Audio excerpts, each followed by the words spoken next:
Hey guys, welcome to New by Design. Today we're going to be doing an unboxing and review of the Scuf Gaming for PS controller. I had this controller now for probably somewhere around a week. Recorded this unboxing part of it, and I figured I would wait to actually release it until I actually had the controller in hand, tested it for a bit so I can tell you guys about what it is all about. You can see that they've got some, what they're calling pro grip handles. Those handle wraps or whatever you want to call them, they feel really nice. It's a really good grip, a lot easier to hold the controller as you're supposed to with these Scuf controllers, and really as you're supposed to hold them anyways, with the paddles on the back and stuff that replace your buttons. I shouldn't say they replace your buttons. Your other buttons function just fine as well. You can just use the paddles as well for the buttons in conjunction with them. And the reasoning for that is because these, I believe they're primarily for first-person shooters. At least that's the purpose that I purchased it for. You can see the one that I got is the green camo over here, and it looks awesome. I'm super impressed with the coloration of this. And again, the controller itself just feels comfortable. It feels good.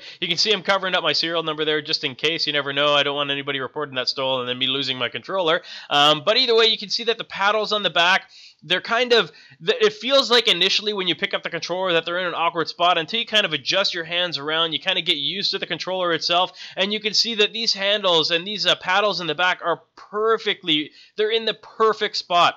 And like I said, I've never really known too much about these controllers before. In fact, I just kind of got a tweet from somebody that retweeted this particular controller, and I started looking into it. I was like, oh, that looks like a cool controller, a little bit more expensive than I wanted to pay for just a little bit of a color difference. And then I started looking into it a bit more, realized that there's the paddles on the back that are accessed as buttons, and that'll allow me to basically jump and crouch down in first-person shooters, which is something that I've never really got a hold of with the actual PlayStation controllers. I've never really been able to do it properly. Always struggled with trying to time the jump and kneel down basically while I'm doing everything else. I felt like I was always taking a finger off a button and all that kind of stuff. And the great thing about this controller here is you don't have to do that. While you're still holding your controller, you can still cycle through everything as you normally would. You're still shooting as you normally would, and you just pull that button and you're jumping, or you're doing your double jump, or you're kneeling down or crouching down, laying down like a lot of these guys do. You can almost guarantee that any of the guys that you're playing against that are frustrating the hell out of you when they're playing are probably using this controller here.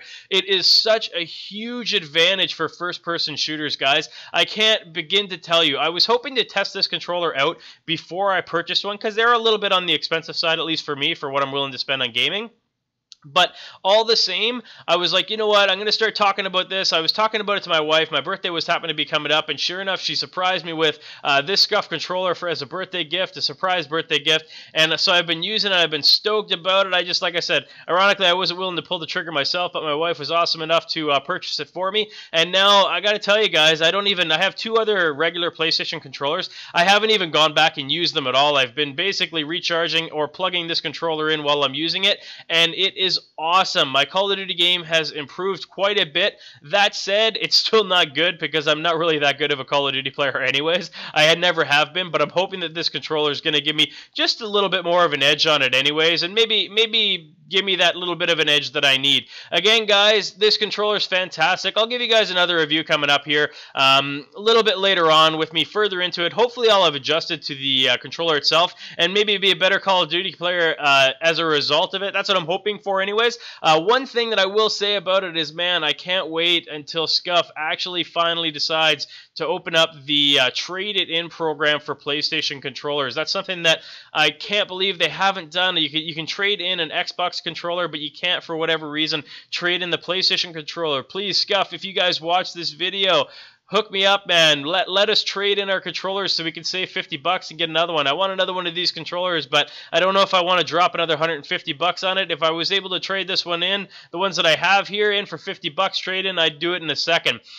If you guys enjoyed this video or found it useful at all, it sure would help me a lot if you guys would click that like button. Also, if you guys have time, you can hit that bright yellow subscribe button just in the center there. That'll notify you every time I publish a new video. Thanks very much for watching, guys.